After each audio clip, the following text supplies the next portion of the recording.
Olá pessoal, nesse vídeo vou falar sobre a polarização do transistor BJT.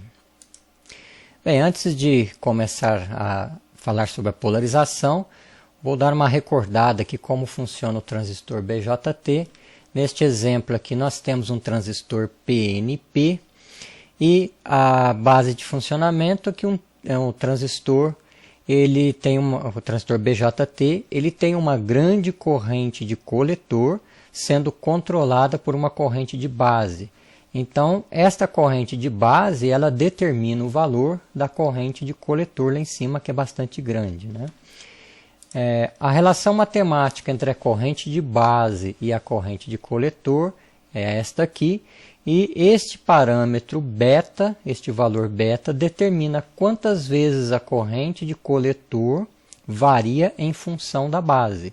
Por exemplo, se esse beta aqui for um valor de 200, pequenas variações na corrente de base aparecem 200 vezes maior aqui na corrente de coletor. Então, desta maneira, o transistor pode ser utilizado como um amplificador, né?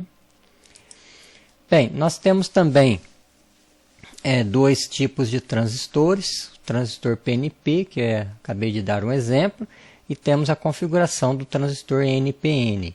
A diferença entre eles, em termos de circuito, é que para polarizar o coletor base reversamente, neste caso aqui, nós usamos tensão negativa no P e positiva no N.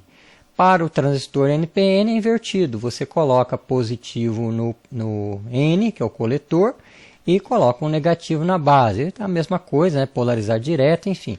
A diferença entre os dois é simplesmente a tensão de polarização em termos de circuito, né? Você inverte as fontes. Para explicar o conceito de polarização, eu vi uma explicação uma vez, não me lembro em qual site, qual foi, mas achei muito interessante, que é explicando a polarização com a vazão de água. Vamos supor que essa torneira está aberta e eu quero transmitir uma informação para uma pessoa que está observando a água através das variações aqui da torneira, né? Então, vou fazer pequenos movimentos aqui na torneira, eu quero que a pessoa perceba essas variações. Se eu deixo a torneira muito aberta, os pequenos movimentos que eu faço na torneira não vão ser observados, porque a vazão sendo grande, os pequenos movimentos provocam uma variação muito pequena, né, em relação à quantidade que está saindo. Se eu deixo a torneira totalmente fechada, obviamente os pequenos movimentos não vão ser observados, porque os pequenos movimentos não está saindo água, né, você não consegue fazer a variação. Então, existem vários pontos, né, que você pode deixar aqui com vazão, que os pequenos movimentos são observados aqui, provoca variação nesse fluxo de água. Polarizar é isso, é encontrar um ponto, no caso da torneira, que pequenos movimentos aqui provoquem variações no fluxo aqui, né? Indo para o lado de transistores, o que é polarizar? Polarizar é colocar valores de correntes que as pequenas variações de corrente de base provoquem grandes variações na corrente de saída, né? Comparando aí com a torneira, o fluxo de água, aqui um fluxo de elétrons, e estas variações elas não podem cair a zero, né? Fechar totalmente o fluxo, né? Deixar zero, e nem saturar, ou seja, chegar no máximo que você varia aqui e você não observa nenhuma variação, né? Então, polarizar é encontrar aqui uns valores de corrente que eu consiga trabalhar com esse transistor como amplificação. Coloca pequenas variações e aqui existem as grandes variações. Antes de prosseguir, vou fazer uma observação importante com relação à tensão entre base e emissor. Quando nós polarizamos um transistor, essa polarização a gente sempre coloca uma polarização direta entre base e emissor. A junção PN entre base e emissor é polarizado direto. Então, em termos práticos, nós consideramos VBE igual a 0,7. Aqui eu coloquei uma curva né, real, verdadeira do VBE, né? Você tem um VBE em função da corrente da base, né? E percebo aqui que o VBE não fica exatamente 0,7. Ele fica aqui 0,75, 0,78 ou abaixo, 0,65, né? Mas, com toda certeza, com toda segurança, se você utilizar 0,7 como se fosse um valor fixo, nos nossos cálculos não vai ter não vai ter prejuízo. Os valores ficam muito próximos da realidade. Então, a partir de agora, VBE é 0,7. Tá? Sempre, sempre. Tensão base emissor é 0,7. Vamos lá. Bem, então aqui, olha, a tensão base emissor está aqui, é 0,7. E este gráfico aqui é o gráfico de um fabricante, ele mostra os 3 valores. Olha, os 3 valores que são variáveis nesse circuito aqui com esse transistor. Nós temos aqui a tensão entre coletor e emissor, né, entre este ponto e esse. Então a tensão entre coletor e emissor é a que provoca a corrente elétrica aqui maior aqui no circuito, né? Nós temos também aqui, mas essa corrente entre coletor e emissor, ela é a maior, né? A corrente do coletor que está aqui, olha, a corrente do coletor está na vertical. Então nós temos aqui na horizontal a tensão entre coletor e emissor, e nós podemos ter 2, 4, 6, 8. O que significa 8? 8 é que entre este ponto e esse ponto eu tenho 8 volts, né? E essa tensão está relacionada com o eixo vertical, com a corrente do coletor, né? Então você, aumentando o valor aqui, perceba que existem uns gráficos que mostram, né, essas curvas, aliás, que mostram o valor da corrente do coletor para cada tensão que eu coloco. Bem, agora o que vem a ser esse monte de curvas aqui? O fabricante poderia fornecer uma curva mostrando a corrente do coletor, a tensão do coletor emissor e a corrente da base de 50 micro. Poderia fornecer uma outra curva para 100, uma outra curva para 150, enfim, cada um desses aqui estar em um gráfico diferente.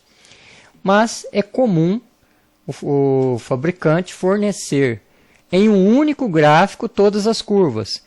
Então, na verdade, nós temos 8 gráficos aqui, né? 1, 2, 3, 4, 5, 6, 7, 8 gráficos em um só, né? Então, nós podemos escolher uma tensão entre coletor e emissor, escolher uma tensão uma corrente de coletor e escolher uma corrente de base para esse transistor trabalhar. Então, polarizar, o processo de polarização, né, de escolha dos valores, começa pelo gráfico que a gente tem que escolher aqui. Um valor de corrente de coletor, tensão VCE e corrente de base. Vamos ver como é que a gente escolhe esse valor de maneira adequada. Se a gente escolher uma tensão entre coletor e emissor muito pequena, nesse exemplo aqui, olha, estou pegando tensão de coletor e emissor de 0 a 1,5. Eu estou escolhendo uma posição do gráfico que a tensão é muito pequena entre coletor e emissor, né? Pode chegar aqui, dependendo das condições, né, a valores muito baixos, dependendo da corrente que você aplica, e não é um ponto muito interessante não. Veja que a tensão de coletor, a corrente de coletor não está estabilizada, né? Dependendo da corrente da base, ela varia para cima e para baixo, né? Então esse ponto é chamado ponto de saturação, porque à medida que a corrente da base aumenta, a corrente do coletor ela aumenta violentamente, então não é um ponto legal. Então não podemos escolher pontos de operação nesta região. Se nós escolhermos aqui algum ponto de operação aqui para cima, escolher uma corrente, por exemplo, de 90 mA, nós estamos trabalhando com correntes muito elevadas. Então esta região da curva, a corrente é muito elevada e o transistor não foi feito para trabalhar nesse ponto aqui, né? Nessa região aqui, a corrente está muito baixa, ou seja, quase que a torneira fechada. Nós temos aqui uma corrente que ela está quase zerando, né? Está quase chegando a zero. Se nesse aqui a corrente está muito alta, a torneira está totalmente aberta, neste caso aqui está totalmente não, ou quase né, totalmente fechada. Então, por aqui não é legal. E finalizando os pontos que não são adequados, nós temos esta região. Esta região nós temos corrente alta e tensão alta. Ora, tensão e corrente, quando a gente multiplica, a gente tem potência.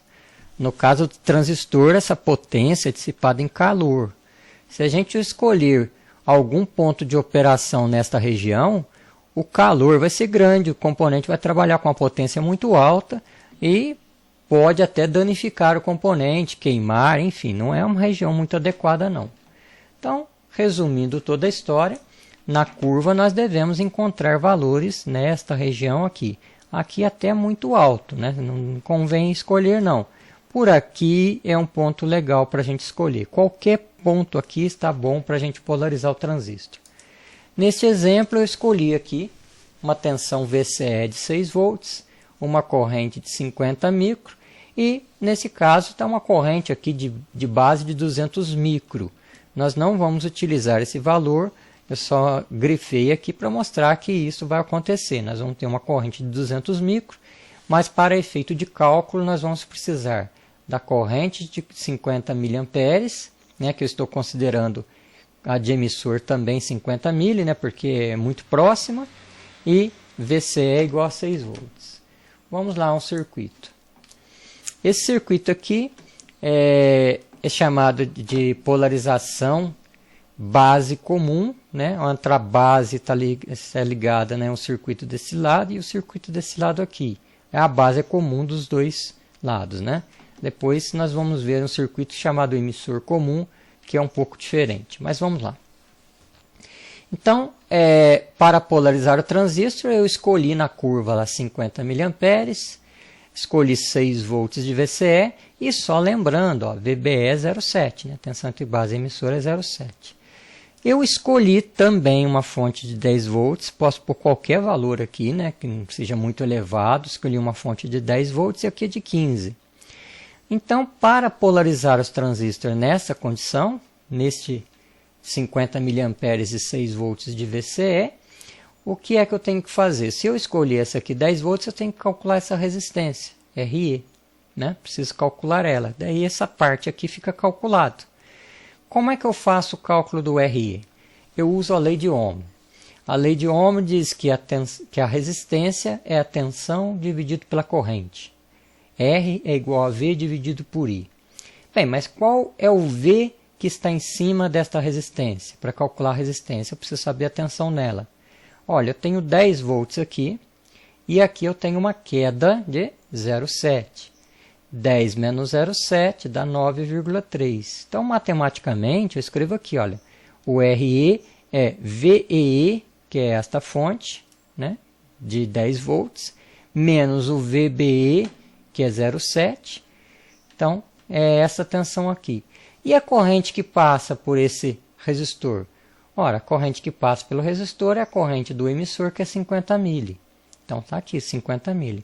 Resolvendo 10 menos 0,7 por 50, chegamos ao valor do resistor, 180 ohms. Né? Então, esta parte do circuito aqui já está polarizado nessa condição.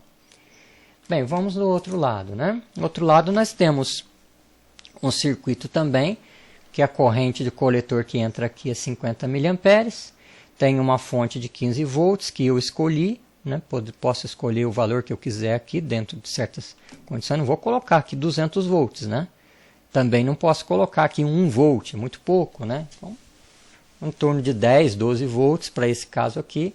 Como o transistor o VCE é 6, 15 é um valor legal, né? Bem, como é que eu vou calcular aqui?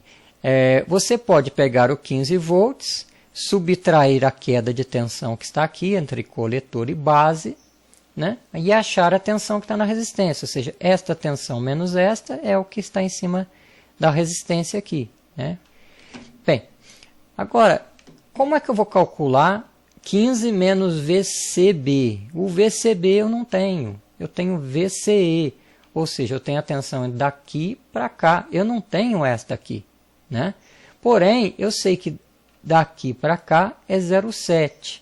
Então, se eu pegar aqui, ó, o VCE e considerar que ele é a soma desta que eu quero saber mais 0,7, matematicamente eu consigo determinar o valor. Eu não sei essa, mas eu sei essa aqui e eu sei que essa mais 0,7 é essa. Então, matematicamente, bastante simples. Olha lá. O VCB, tensão entre coletor e base, é o VCE, que eu tenho, 6 volts, daqui para cá, mas eu tenho que subtrair o 0,7, porque daqui para cá está somado o 0,7. Né? Está aqui, VCB igual a VCE menos VBE. VBE sempre 0,7. Né? Então, resolvendo, olha, nós temos a resistência de coletor, é 15 menos esta jogada aqui, que é o VCB, lá, 6 menos 0,7, né? 6 menos o 0,7, dividido pela corrente de coletor 50 mili. Resolvendo essa operação aqui, essa equação, chegamos a 194 ohms. Então, conseguimos calcular esse circuito aqui. Né? O resultado disso é isto aqui. Ó. Neste ponto de operação que nós escolhemos, 6 volts entre coletor e emissor, uma corrente de 50 mA, o transistor está num ponto legal da curva, poderia ser mais baixo, poderia estar por aqui, escolhi esse ponto, né? E para funcionar nisso aqui, aqui está o nosso circuito. Uma fonte de 10 volts, um resistor de 194 ohms, uma fonte de 15 e um resistor de 180 ohms. Esta é a condição para este transistor que tem essa curva. Beleza, gente? Então, é isso aí. Espero que tenha ajudado nos estudos aí e até a próxima.